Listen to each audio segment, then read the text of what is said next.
शुक्रवारची व्रतकथा, संतोषी माताची कहाणी. शांत अजून एक टाकी तुम्ही.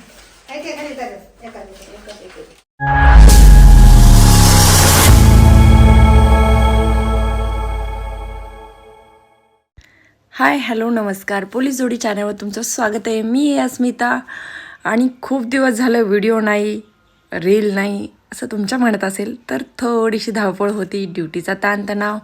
आणि आज चणे कशासाठी करत आहे तर आज आहे शुक्रवार आणि शुक्रवारचं माझं संतोषी मातेचं उद्यापन होतं. तर त्यासाठी सकाळी लवकर उठून चणे, आलूची भाजी, भात, पोळी आणि हरभऱ्याची भाजी, त्याच्यानंतर आरत्या, पुरी, असं खीर, असं पूर्ण संतोषी मातेचा जो नैवेद्य असतो. आणि आपण तिथे 8 मुलांना आणि जेवढेही मंदिरामध्ये येतात तर त्यांना आपण हा प्रसाद देत असतो. तर त्यासाठी खीर पण करत आहे. आणि म्हणजे हे व्रत कसं करायचं बऱ्याचशा महिलांनी विचारलं होतं. तर संतोषी मातेचं उद्यापन हे 16 शुक्रवार तुम्ही खडीसाखरचे धरू शकता किंवा फुटाण्यावरचे पण पकडू शकता किंवा एक टाईम जेवण करून पण पकडू शकता किंवा तुम्हाला जर फराळाचं करून करायचं असेल तर तसेही पकडू शकता. आता तुम्ही म्हणताल मॅडम तुम्ही कोणत्या प्रकारचे केले, तर मी सर्व प्रकारचे माझे झालेले आहेत. खडीसाखरचे झालेले आहेत, फुटाण्याचे पण झालेले आहेत. फुटाण्याचे कसे असायचे म्हणजे 5 रुपयाचे फुटाणे घ्यायचे, 5 रुपयाचा गूळ घ्यायचा आणि त्याचे 3 भाग करायचे. एक देवाला ठेवायचा, एक गाईला चारायचा आणि एक आपण खायचा. असे ते उपवास असतात.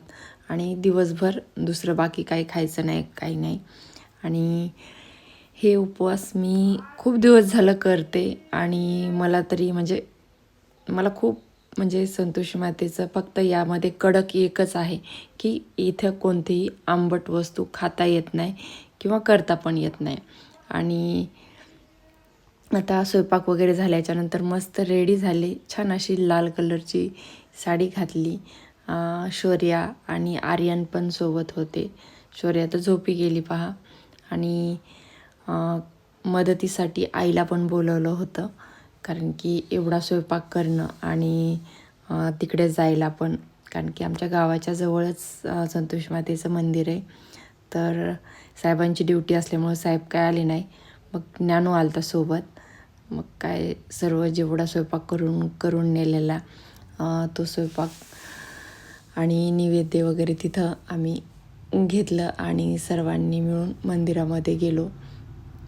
आणि मंदिरामध्ये गेल्याच्यानंतर अजून एक म्हणजे तुमच्या मनातली जी तुम्ही इच्छा प्रगट करताल तर त्या इच्छा पूर्ण होतात. आणि आत्तापर्यंत माझ्या पण सर्व इच्छा पूर्ण झाल्यात. फक्त एवढे मनभावे करावे आणि त्यामध्ये कडक एकच आहे, आंबट बिलकुल म्हणजे बिलकुल काहीच जमत नाही. आणि अशा पद्धतीने आम्ही मंदिरात पोहोचलोत पहा. हे माझ्या माहेर जवळच हे मंदिर आहे, मानोद रोडला.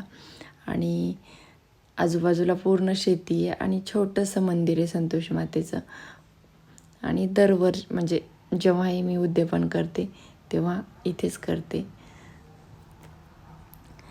पहा. आईने लगेच व्हिडिओ चालू आहे. आईचा पदर काही खाली पडत नाही, डोक्याचा पदर. आणि आईचा हात फ्रॅक्चर झाला होता, तर ती पट्टी अजून पण म्हणजे डॉक्टरनी 1 तास दिवसातून बांधायला सांगितलेली.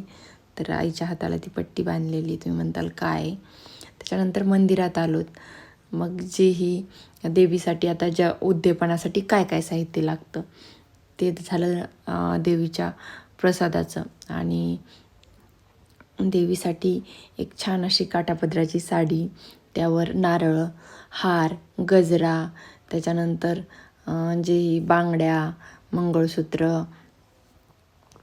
त्याच्यानंतर जोडवे वगैरे, फणी, जे साहित्य छोटे छोटे वस्तू असतात तर त्या सर्व घेतल्या होत्या. आणि आरतीचं ताट ते सर्व काढत होते. आणि हे मंदिरामध्ये म्हणजे केल्याच्यानंतर जे मनाला छान शांती भेटते. पहा, मी नेलेली साडी पण देवीला छान नेसवली त्या ताईने तिथे. आणि त्याच्यानंतर मी देवीची ओटी भरली, आशीर्वाद घेतला. आणि आज यथाशक्तीने म्हणजे जसं तुम्हाला घडेल तसं तुम्ही उद्यापन करू शकतात. आता यामध्ये बरेचसे जणी म्हणजे खूप याच्यापेक्षाही चांगलं करतात, पण जसं मला होतं त्याप्रमाणे मी करते. आणि देवीची ओटी वगैरे भरल्याच्यानंतर तिथं जेवढ्याही सुवासिनी वगैरे आलेल्या होत्या महिला, तर त्यांनाही देवीला अगोदर हळदी कुंकू वगैरे लावलं. आणि त्याच्यानंतर इथे त्या देवीच्या पूजा करतात त्या ताई येतात, तर त्यांना पण हळदी कुंकू वगैरे लावून त्यांचं दर्शन घेतलं. जेवढ्या सुवासिनी आहेत तर त्यांचे दर्शन तिथं घेतले. आणि इथे बऱ्याचशा महिला म्हणजे ज्या व्रत ज्या करतात तर त्याच दर शुक्रवारी दर्शनाला वगैरे येतात. आणि म्हणजे इतर कसं असते, देवीचं व्रत असो किंवा कोणतं असो, आपण नातेवाईकाला बोलवतो, यांना त्यांना बोलवतो. पण इथं कसं, जे उपवास करतात त्यांनाच मंदिरामध्ये पण एंट्री आहे, आणि जे आंबट वगैरे खात नाही तर त्यांनाच. तर त्याच्यामुळं बाकीच्यांना कोणाला बोलवत पण नाहीत, आणि बोलवायला पण नाही पाहिजे, कारण की हे व्रतच खूप कडक आहे. तर त्याच्यामुळं हे माझ्या मावशी पण आणि माझी काकी पण, आणि जेही म्हणजे सर्वांचे दर्शन वगैरे घेतल्याच्यानंतर आता आपल्याला जायचं आहे देवीची म्हणजे कहाणी वाचायची. म्हणजेच जी दरवर्षी आपण कहाणी वाचतो त्याप्रमाणे. त्याच्यानंतर आईचे पण दर्शन घेतले.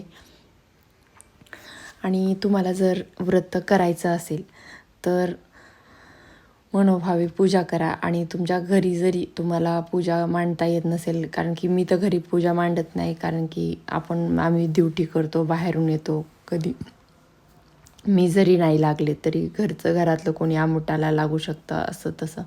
त्याच्यामुळं त्या व्रताचा भंग होऊ नये म्हणून आपले मनोभावे मनामध्येच देवीची प्रार्थना करायची दर शुक्रवारी, आणि उपवास पकडायचा. आणि त्याच्यानंतर जेव्हाही म्हणजे तुम्हाला काही प्रॉब्लेम असेल किंवा तुमच्याकडे सुतक असेल तर तो उपवास धरायचा, पण तो 16 शुक्रवारमध्ये पकडायचा नाही. अशा पद्धतीने म्हणजे 4 महिन्यात असे 16 शुक्रवार होत असतात. पण तुम्हाला काही अडचण वगैरे असेल तर 5-5.5 महिने पण लागतात, कारण की 4-5 जर शुक्रवार तुमचे गेले असे तर त्याच्यानुसार तुम्ही हे व्रत करायचं. आणि जेव्हा तुमचे पूर्ण 16 शुक्रवार होतील तेव्हा 16व्या शुक्रवारी संतोषी मातेच्या मंदिरात येऊन ही पोथी वाचायची. त्याच्यानंतर जेही सांगितलं तर ते देवीची ओटी भरायची, आणि सर्वांनी मनोभावे पूजा वगैरे करून तुमचं जेही साकडं देवीला तुम्ही घातलेलं असतं तर तेथे ते सोडायचं. आणि अशा पद्धतीने दरवेळेस मी जेव्हाही करते तर तेव्हा मला देवी तर प्रसन्न होतीच, आणि खूप छान वाटतं देवीची पूजा वगैरे करणं. आणि विशेष ज्या महिला नवीन करणार तर त्यांनी मनामध्ये ठाम निश्चय एकच करायचा की त्यांना जर होत असेल तरच या देवीच्या पूजा किंवा व्रताच्या विषयात पडावं. कारण की चांगलं झालं तर खूप चांगलं होतं, पण तुम्ही जर देवीचा व्रताचा भंग केला तर खूप वाईट पण होतं. तर त्याच्यामुळं तुम्हाला जर होत असेल व्रत करणं तरच हे व्रत करा, नाहीतर देवीच्या मनोभावे मनामध्येच दर्शन घ्या. आणि ज्याने होईल तर ते करू शकतात. आणि याच्यानंतरही तुम्हाला काही अडचण असेल किंवा काही तुमच्या मनात शंका असतील तर मला तुम्ही कमेंटमध्ये विचारू शकता. मी तुम्हाला कमेंटमध्ये पण याचे उत्तर देईल. आणि तुम्हाला ज्यांना कोणालाही व्रत करायचे तर ते शुक्रवारपासून तुम्ही हे करू शकतात. त्याच्यानंतर पाहू शकता छान असे हे 7 दिवे असतात, तर ते दिवे पण लावायचे असतात तिथं. आणि हे कणकीचे दिवे केलेले असतात. आणि ज्याही आपण पुऱ्या करतो तर त्या ताटामध्ये नीट व्यवस्थित अशा वाढून तर त्याच्यावर ठेवून करायचं. आणि इथं पूर्ण आरती वगैरे झाल्याच्यानंतर सर्वांना प्रसाद म्हणून तीर्थ वगैरे दिलं जातं आणि देवीचं पाणी ते प्यायचं तीर्थ. आणि अशा प्रकारे आज माझ्या व्रताची इथं समाप्ती झाली. त्याच्यानंतर आम्ही शेतात गेलो आणि शेतात हे पहा ज्ञानूमामाची म्हैस, तर त्यांनी मस्त त्या म्हशीला पाणी पाजवायचं होतं म्हणून आम्हाला अशीच गाडी घेऊन आमच्या शेतात, कारण की संतोषी मातेच्या मंदिरापासून शेत पण आमचं जवळच होतं. आणि इथं ऐश्वर्या हसत होती ज्ञानूमामाची म्हैस म्हैस म्हणून. ज्ञानूमामाने मस्त म्हशीला सोडलं, पाणी वगैरे पाजलं आणि त्याचं जेही काम होतं तर ते काम करत होतं आणि ती त्याचा व्हिडिओ काढत होती. ज्ञानूमामा शेण काढते म्हणून ते मला अरे बाबा करावंच लागते अशा पद्धतीने. हे पहा शेतातलं आमचं शेड आहे आणि इथं ज्ञानूमामाची म्हैस असते.